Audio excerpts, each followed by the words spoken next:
Hey guys, another rubber toe assembly of the Dyna Glo 2-burner gas grill. Again, remember to read your manual.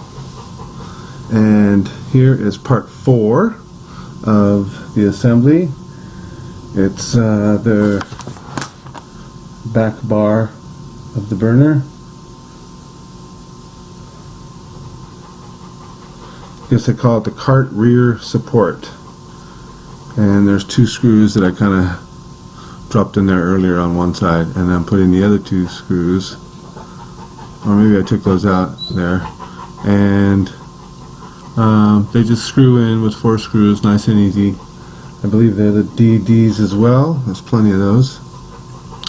2 DDs here and 2 DD screws on the other side.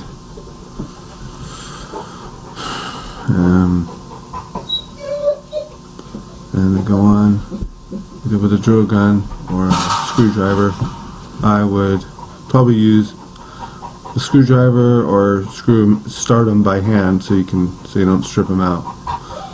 Once they're all 4 started, then you can come back through with the drill gun and zip if you want.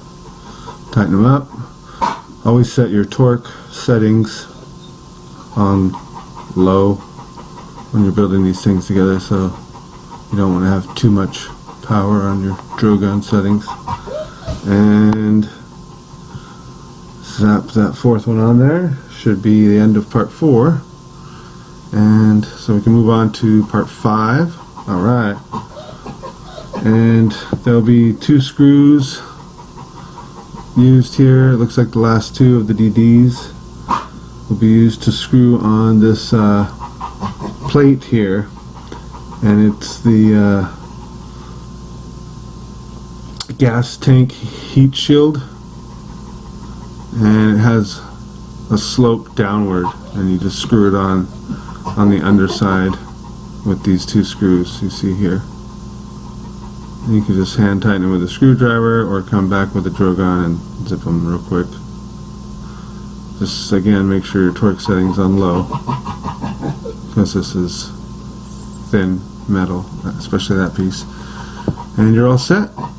That's installed. Onto step number 6. And step number 6 is putting this cylinder block bar, it's called, hooking that down low on the front panel. There's that little hole there, you see there, and you just hook the J side in, the short side in, and then this side here is threaded, and you just run that threaded end through that whole block support bar crossed, and then you just tighten a wing nut on to those threads, and you just give it quite a few turns there until it's tightened up, snugged up fit. So on to step number 7, installing the gas tank retainer wire, which is just this little wire that looks like this, and it hooks right in, just as you see here. Only takes a minute or so to get the right angle in there. You see how the hooks are. You poke them in those little holes and you swing it so it's resting on the back like that. Swing it towards the back and it just holds itself right in. Hooks in, as you see on the sides, and it's just to hold the tank in place.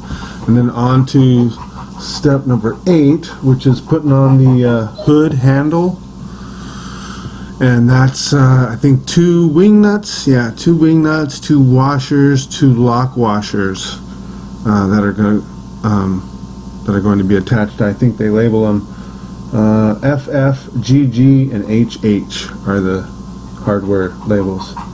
And you're gonna first take the handle and put it up top there,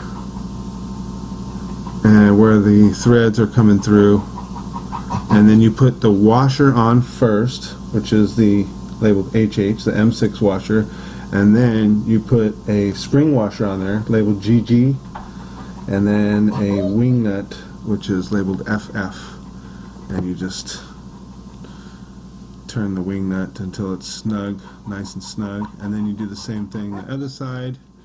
You put your flat washer followed by your